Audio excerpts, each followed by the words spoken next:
So dito naman tayo mga bossing. Sa kapasitor naman tayo. So ito yung kapasitor natin. Okay, so may nakalagay dito na negative. Then sa kabila ay positive.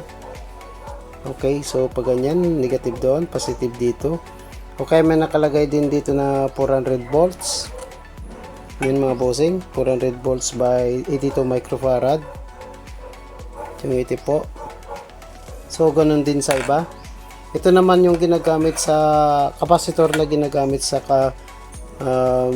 alternating current or electric fan. 1.5 microfarad tapos 400 volts. Okay, yun mga bossing. Then marami tayong kapasitor yan. Kapasitor din yan, kapasitor din. So marami mga kapasitor mga bossing. Ito banda mga kapasitor. Okay, so ipapakita ko paano magtanggal ng kapasitor. Then how to check kung good or bad. Okay. So yan. So ang unang akbang natin, lagyan natin ng paste para madaling alisin, di ba? Dito banda. So ito yon. Inalagyan muna ng paste para madaling matanggal. Pag ayaw naman, lagyan natin ng lead. Okay, so tanggalin natin. Yan lang. Hindi ko malap yung soldering kay. May soldering pump na ginagamit mga bossing pero hindi na dapat kailan kasi hindi ko manap. Okay, natanggal na mga bossing. Yun, so ganun lang mga bossing magtanggal ng kapasitor. Then how to check naman natin. Okay. Check naman natin to. Good or bad. Okay, so patayin ko muna yung kuha natin para hindi mag-overheat yung soldering natin. Then how to check naman yung lagyan natin sa ohms law. Okay, ito na yan. Hanapin natin si negative dito banda sa may puti. Always sa puti, negative, then positive. Wala. Dito naman sa kabila, wala din. Adjust natin para baka mataas yung ano niya. Negative doon. So dito tayo negative. Yun, meron. So that means okay pa to mga bossing. Pag nagkuha na kanina, gumanon na, tapos kabaliktaran naman mga bossing, dito naman. Yan. So ibig sabihin good mga bossing. So good siya. Baliktarin natin ulit. How to check? Yan. So that means okay mga bossing. Baliktarin natin ulit. Yan. So good dito mga bossing. Good. Ito naman isa. Ito naman. So negative din dyan. Positive dito mga bossing. So 400 volts by 82 microfarad. Okay. So double check. Negative doon. Yun. Meron. Tapos pag inulit natin, naubos yung kanya. Ito tayo banda. Para naubos yan. Yan. Pag inulit-ulit mo, naubos mga bossing, tapos punta ka sa kabila.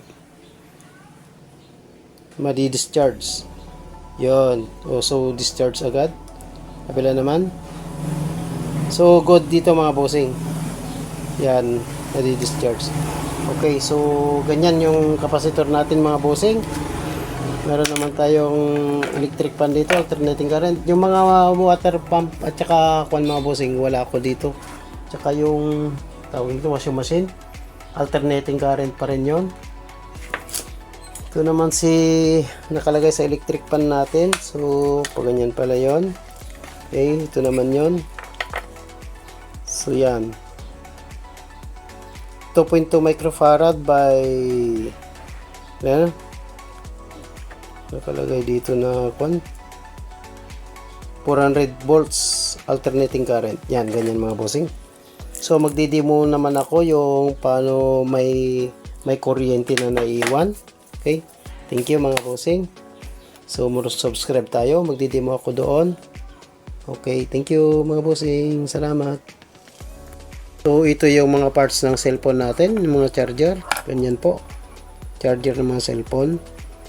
Ganyan din. Yan din yun. So, ito yung mga capacitor nila.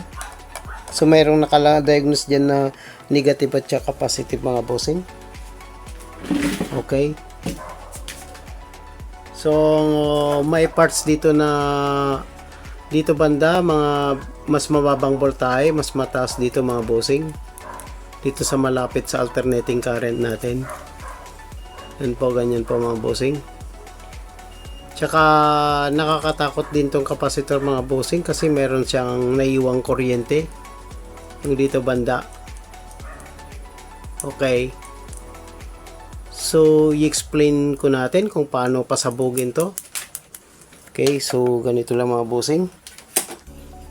Pag charge natin, kaya yung mga mga nag-training pa lang maging technician mga bossing, ingat-ingat tayo sa buy parts for demo purpose only. Yan, ganyan. So, ganyan siya nag-charge mga bossing. Okay, tingnan natin ang minuto. Okay. So, ganyan mga bossing. So, ito mga capacitor mga bossing, pag kahit nakaalis na po dito sa katawan niya, kahit nakaalis na sa outlet, sa alternating current, may kuryente pa rin naiwan at malakas mga bossing. May kuryente pa. Yan, ganyan. So, alisin ko.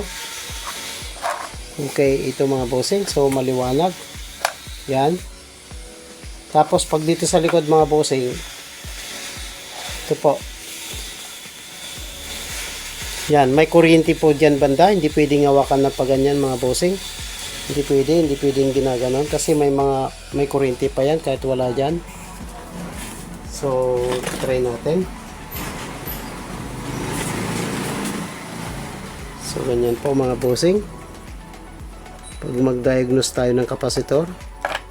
Ito, capacitor to mga bossing. Dito banda. Ito, wala naman. Okay. So, dito mga banda mga bossing. So, walang kukurap mga bossing. Ito yung pagsabog. So, i-try natin. Ito mga bossing. Yun. Yun po. Dinidischarge po mga bossing. Okay. So, ganyan po. Okay. So, ulitin pa natin. Okay. I-try pa natin isa. Mayroon pang tignan nyo, wala na po sa outlet mga bossing. Yan, wala na sa CO. So, ito yon. Mayroong naiwan na kuryente. Yon. Ganyan mga bossing. So, ingat-ingat. So, thank you. More subscribe. Capacitor po yan. Thank you, thank you. Hindi pwedeng hawakan mga bossing. Dahil may kuryente yan. Okay. Lahat ng capacitor may mga bossing. May charging siya, may naiwan na kuryente. I-discharge natin bossing para walang makuryente. Kaya hindi pwedeng hawakan ng kamay yan mga bossing. Masyasyak ka. So, ito yung capacitor. So, dito banda, positive dito. Ayun ang positive, then negative dito mga bossing. So, pag testing natin, kahit baliktaran mga bossing, walang kukurap. So, ito na. Yan. So, mayroon mga bossing. Okay. So, ulitin natin. Kahit baliktaran na ganyan. Yan. Lakas. Okay. Yan lang po mga bossing. Thank you. Salamat. More subscribe.